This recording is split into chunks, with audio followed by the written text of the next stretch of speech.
يا صباح الورد. النهارده هنعمل الجمبري بالخلطه زي بتاع المحلات بالظبط، باسراره وتكاته. بصوا جماله، بصوا حلاوته. تعالوا نشوف معمول ازاي. الطاسه الحلوه بتاعتنا حطينا فيها حته زبده وسيحناها، وادي بصلايه مفرومه. تمام. وهنحط بقى مع البصلايه المفرومه التكه الحلوه اللي بتخلي الجمبري في حته تانيه خالص، معلقه سكر صغيره. احنا بنكرمل البصلايه. تمام. وهنحط معلقه توم كبيره، توم مع بعض تقلبتين. هنحط ورقتين لوري. تمام.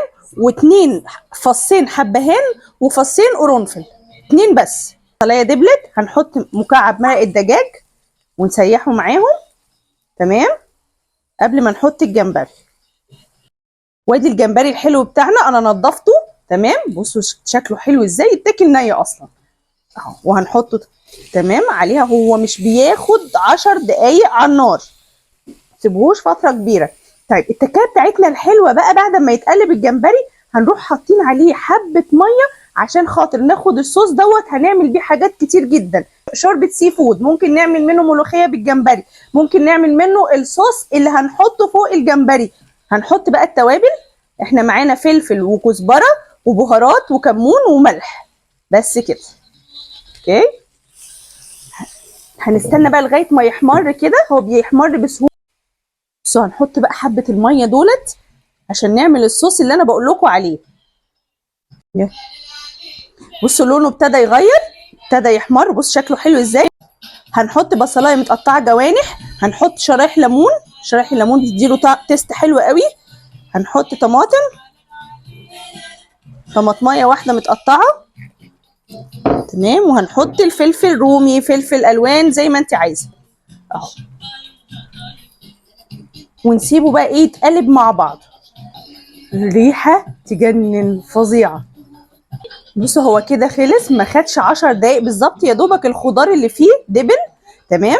لان الجمبري لو قعد اكتر من 10 دقايق على النار هيشد ويبقى طعمه وحش. بصوا جماله، شكله وريحته تجنن. وادي الصوص بتاعنا اهو. بصوا ده الصوص اللي احنا عملناه. ده ممكن نعمل بيه زي ما قلنا ملوخيه، نعمل بيه شوربه سي فود، ممكن نرشه كده فوق الوش كده عشان يبقى جوسي، طعمه فظيع.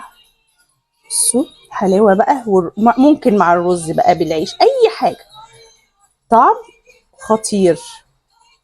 تعالوا ندوق بقى. يا سيدي يا سيدي. بصوا بقى ايه، نغمسها في الصوص كده. حتى الخضار بتاعها بيبقى حلو جدا.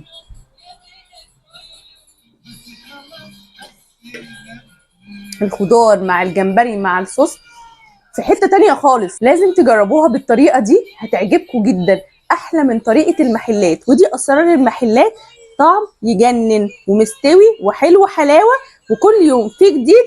واكل الشارع بنظافة البيت. شيف روبي مكساوي.